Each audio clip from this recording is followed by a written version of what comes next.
Hi all. Now we are on My Father's Dragon, chapter 3. Let me share the screen with you. Whoops.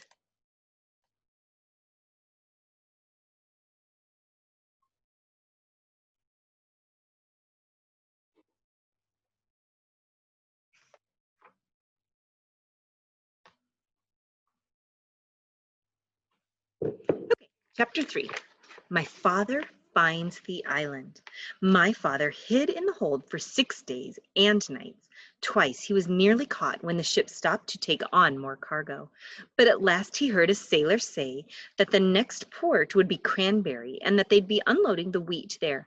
My father knew that the sailors would send him home if they caught him.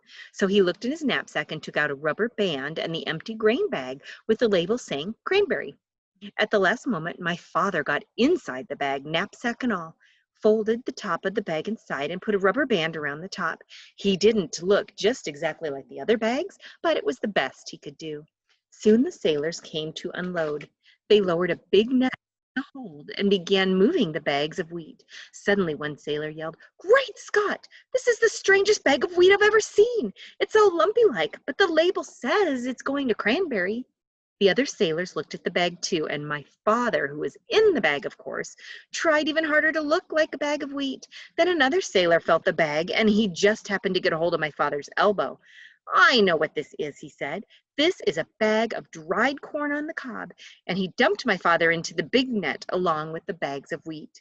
This all happened in the late afternoon, so late that the merchant in Cranberry who had ordered the wheat didn't count his bags until the next morning. He was a very punctual man and never late for dinner. The sailors told the captain, and the captain wrote down on a piece of paper that they had delivered 160 bags of wheat and 1 bag of dried corn on the cob. They left the piece of paper for the merchant and sailed away that evening. My father heard later that the merchant spent the whole next day counting and recounting the bags and feeling each one to try to find the bag of dried corn on the cob. He never found it because as soon as it was dark, my father climbed out of the bag, folded it up, and put it back in his knapsack. He walked along the shore to a nice sandy place and lay down to sleep. My father was very hungry when he woke up the next morning. Just as he was looking to see if he had anything left to eat, something hit him on the head. It was a tangerine. He had been sleeping right under a tree full of big, fat tangerines. And then he remembered that this was the island of Tangerina. Tangerine trees grew wild everywhere. My father picked as many as he had room for, which was 31, and started off to find Wild Island. He walked and walked and walked along the shore, looking for the rocks that join the two islands. He walked all day, and once, when he met a fisherman and asked him about Wild Island, the fisherman began to shake and couldn't talk for a long while. It scared him that much just thinking about it. Finally, he said, "Many people have tried to explore Wild Island, but not one has come back alive. We think they were eaten by the wild animals." This didn't bother my father. He kept walking and slept on the beach again that night. It was beautifully clear the next day. And way down the shore, my father could see a long line of rocks leading into the ocean. And way out at the end, he could see a tiny patch of green. He quickly ate 7 tangerines and started down the beach. It was almost dark when he came to the rocks, but there, way out in the ocean, was a patch of green. He sat down and rested a while, remembering that the cat had said, "If you can go out to the island at night, if you can, go out to the island at night, because then the wild animals won't see you coming along the rocks, and you can hide when you get there." So my father picked 7 more tangerines, put on his black rubber boots, and waited for dark. It was a very black night, and my father could hardly see the rocks ahead of him.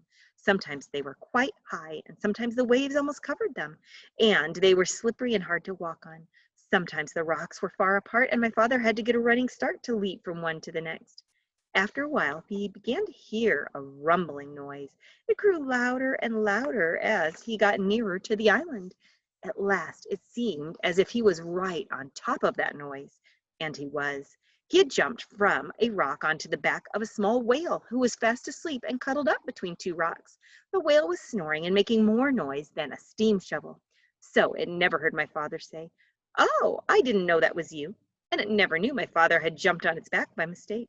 For 7 hours my father climbed and slipped and leaped from rock to rock, but while it was still dark, he finally reached the very last rock and stepped off onto Wild Island. end of chapter 3. See you guys next time.